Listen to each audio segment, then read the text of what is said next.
The strict order which Napoleon had introduced into the management of the finances of the state and of the civil list had enabled him to amass a treasure.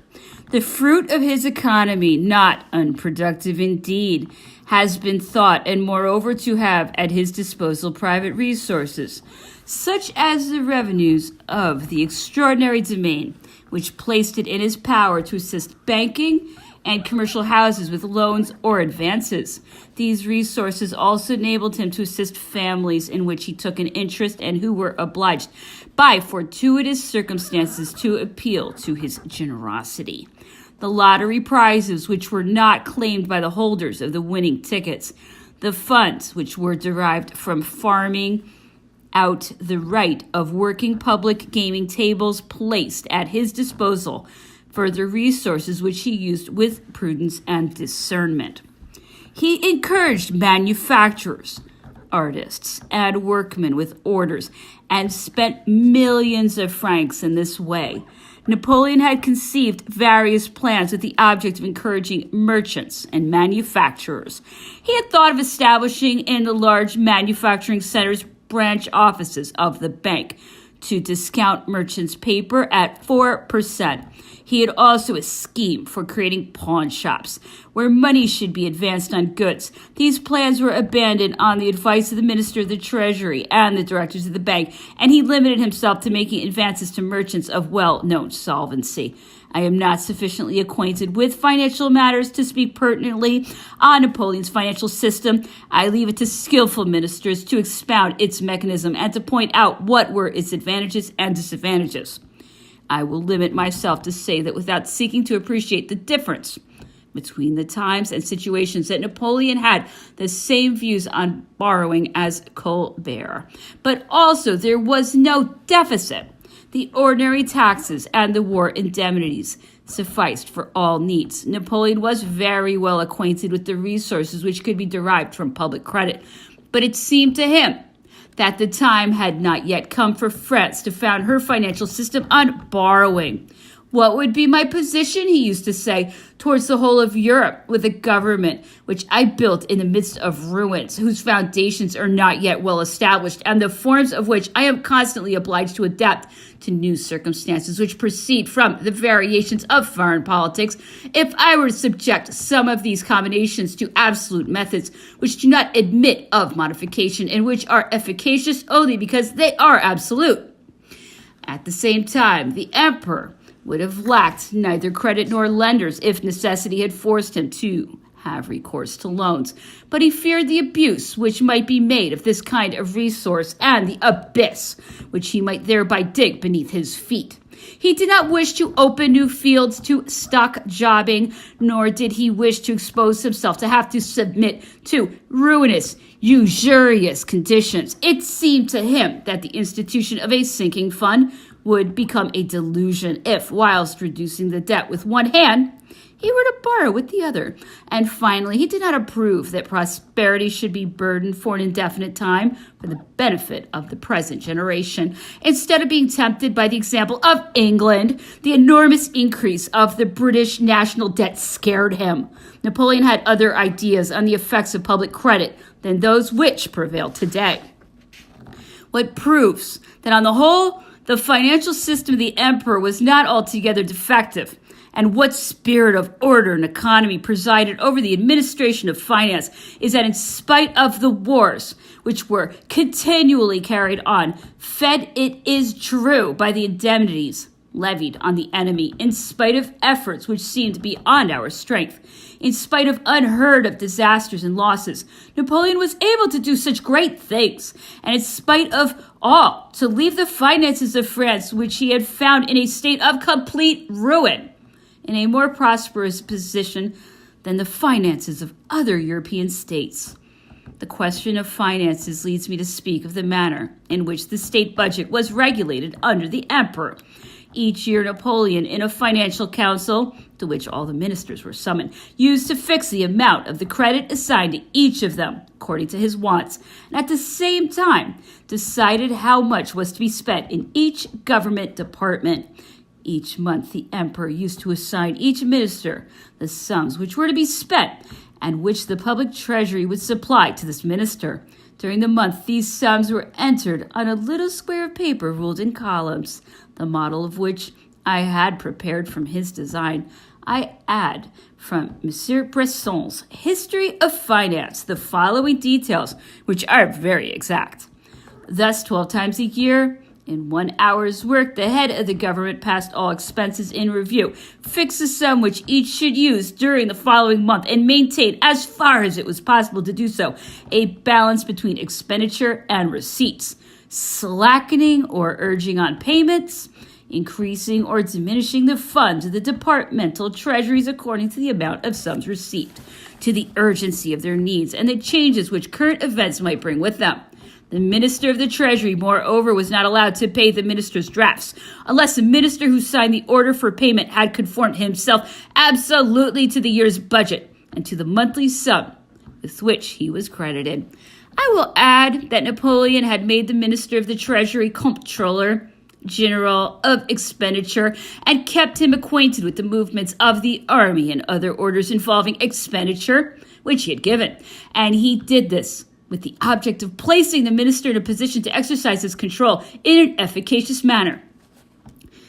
Never had the tax-collecting department had been seen in so well-regulated a state, nor had such absolutely precise bookkeeping ever been the rule of the French financial department as under the Empire.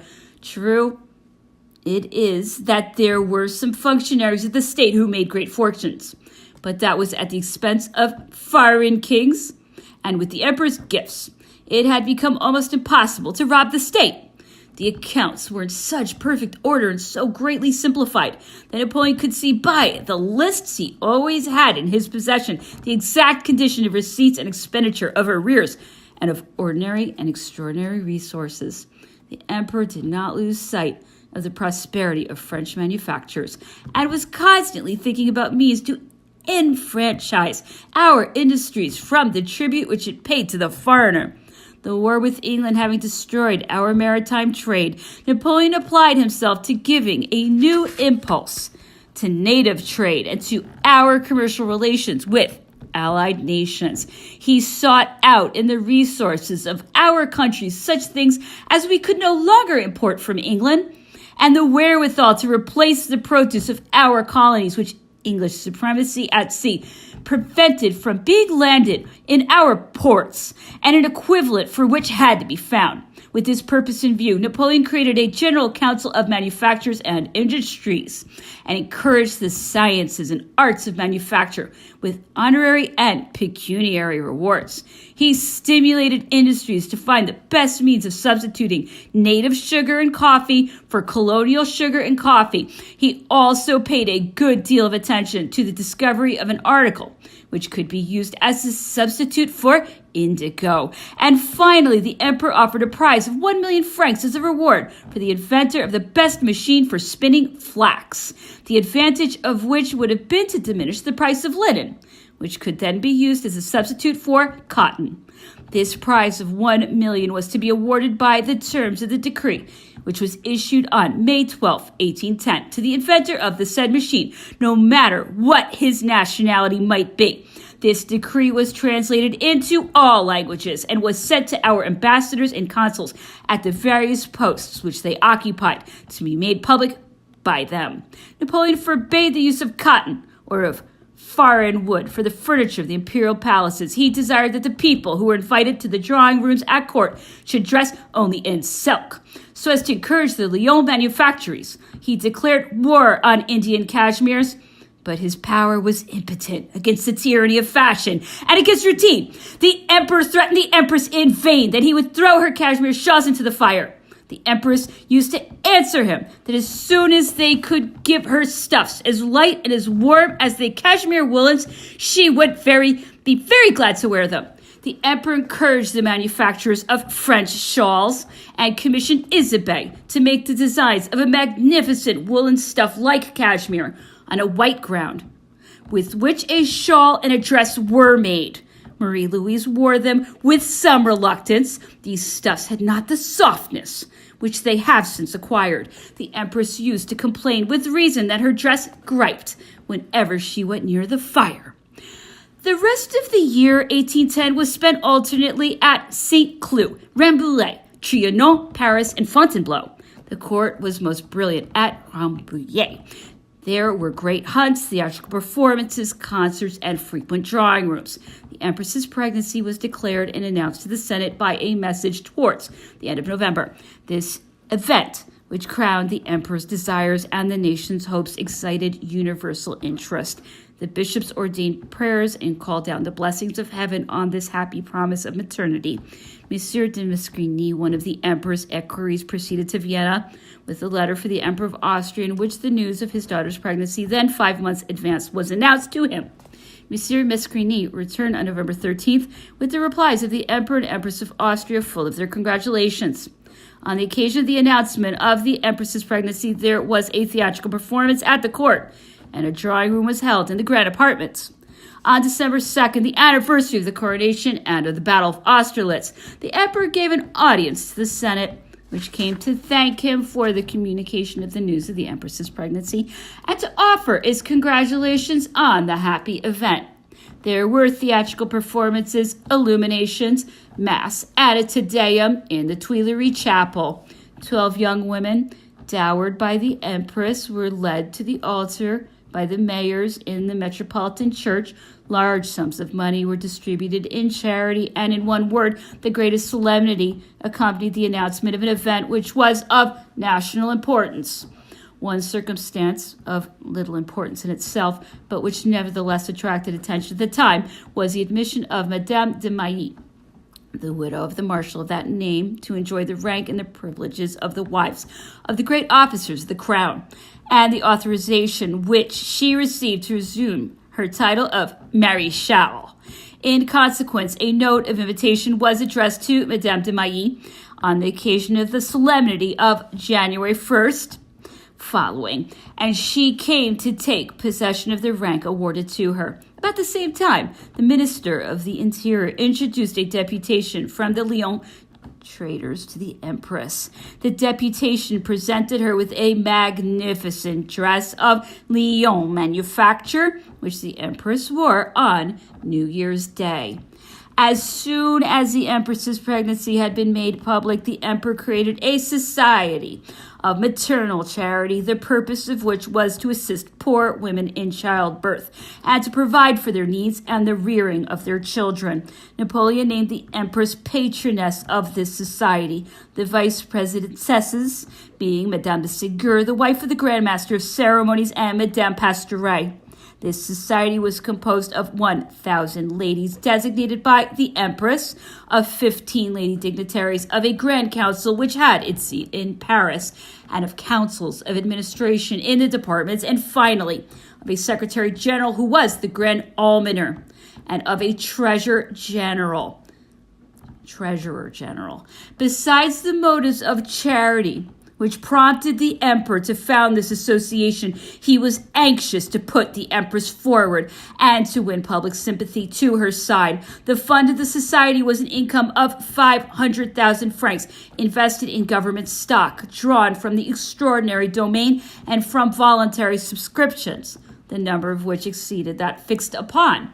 The emperor appointed a governess to the children of France and selected the Countess de Montesquieu, the wife of the Grand Chamberlain, a choice which was unanimously approved of. Born in a lofty rank, Madame de Montesquieu enjoyed a reputation which she had worthily won. She was 46 years old and a woman of untarnished reputation. Pious, her devotion was free from bigotry. She had great simplicity of manners and a firm character and solid principles. She united all the qualities which were desirable for the proper fulfillment of the important duties which the emperor, acting on his own inspiration, had confided to her. The empress's pregnancy advanced favorably. Her condition was betrayed by frequent temporary indispositions, which delighted Napoleon. He surrounded Marie-Louise with tokens of his solicitude, held her up in his arms, and encouraged her with the kindest attentions. I was often present at these family scenes in which Napoleon's loving nature showed showed itself. Only those who did not know him can have accused him of a want of feeling. When the weather was fine, the Empress used to walk on the Tuileries terrace, which skirts the river. This terrace had been shut off with a breast-high railings, and it was reached by means of a staircase ascending from the ground floor of the palace. Later on, a pretty cottage was built at the end of this terrace where the King of Rome used to spend the fine spring days when the court was in residence at the Tuileries. At last arrived the moment when the Empress was to be delivered, a moment waited for with such keen impatience by Napoleon, impatience shared, it may be said in all truth, by the whole of France. 101 cannon shots announced on the morning of March 20th that the King of Rome was born. The birth of a prince who was to be saluted with 101 cannon shots. Only 21 were to be fired. If the child were a princess, one can hardly imagine with what anxiety the first cannon shots were counted. Deep silence prevailed until the 21st. But when the 22nd boomed forth, an explosion of applause and of cheering burst out, which was re-echoed simultaneously from every corner of Paris. The public enthusiasm was general, and no contemporary will deny this. The bearing of the child, however, on whom such great hopes were fixed, was to be a very laborious one. Tantumoli erat Romanen condir gentem. No idea what that means. The first pains had been felt on the evening before March 19th, 1811. They were endurable until daybreak, when they ceased altogether. Marie-Louise was able to get to sleep. Napoleon had spent the first part of the night by her bedside. Then, seeing that she had gone to sleep, he went up to his rooms and took a bath.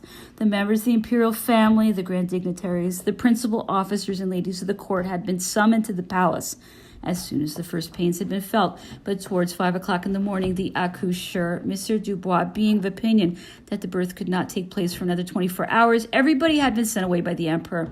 Mesdames de Montebello, Montesquieu, and Lucet had remained alone with the doctor, the nurse, the dames de noces, and the chambermaids. An hour after Napoleon had returned to his apartments, the empress woke up in such a pain that a speedy delivery was expected. Dr. Dubois, however, saw that the birth would be a very difficult one, and this was one of the least frequent and most dangerous cases. The emperor was in a state of perfect serenity when M. Dubois suddenly opened the door and, in a great state of dismay, announced that the first stages of the accouchement were giving him the greatest anxiety. Without waiting to listen to the explanations which the doctor began to give, Napoleon cried out from the bottom of his heart, "Above all, save the mother." Then, springing from his bath, he hastily wrapped himself in a dressing gown and ran downstairs to the empress's room, followed by Dubois. He approached the bed and, hiding his anxiety, embraced her tenderly and encouraged her with words of comfort.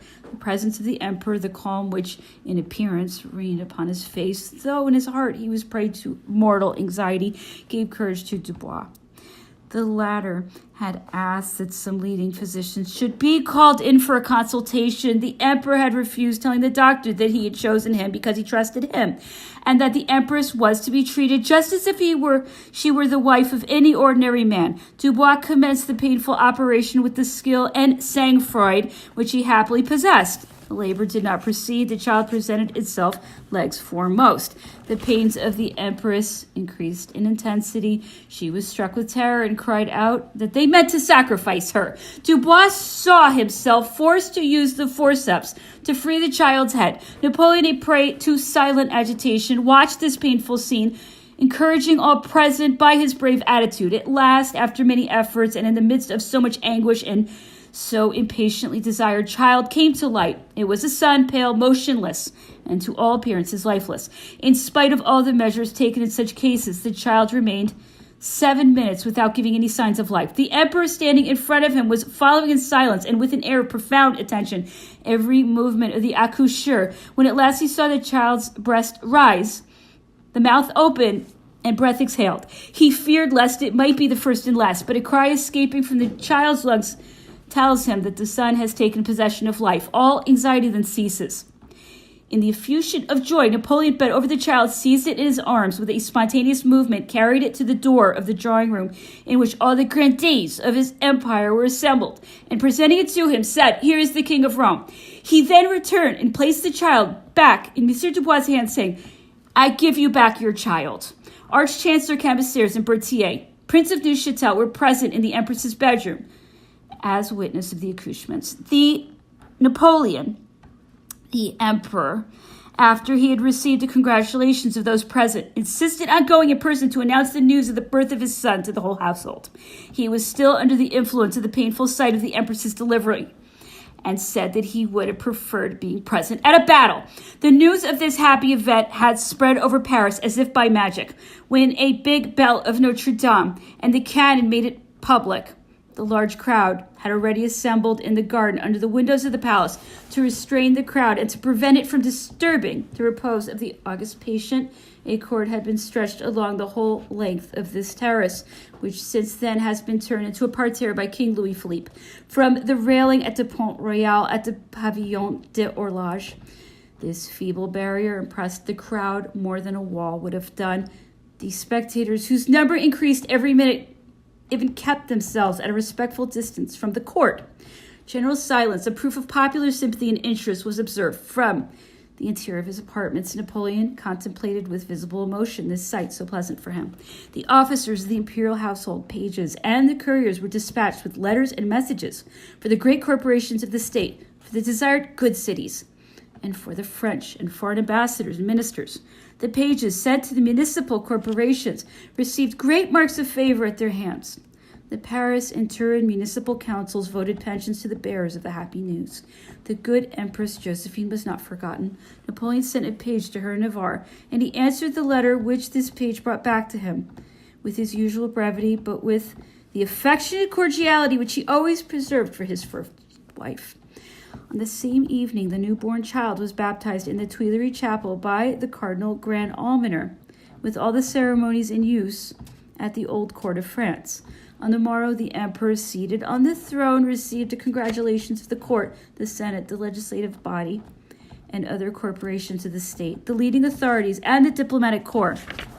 On leaving this solemn audience, a visit was paid to the King of Rome, who was lying in the magnificent silver-gilt cradle, which on the previous 5th of March had been presented to the emperor in the name of the city of Paris by Comte Fourchot, prefect of the Seine, accompanied by the municipal council.